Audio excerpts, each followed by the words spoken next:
আজকে আমাদের সবাইয়ের মিটিং হচ্ছে, আমরা সবাই এখানে,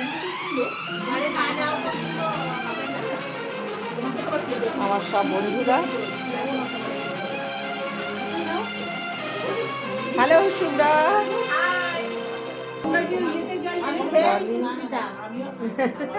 আমাদের আরেকজন নতুন সদস্য। সবাই নিজের নিজের মতন করে আমরা আনন্দ করছি,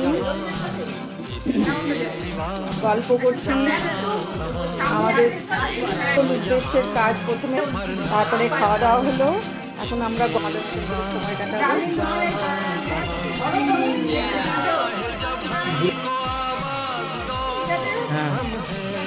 এ বাবু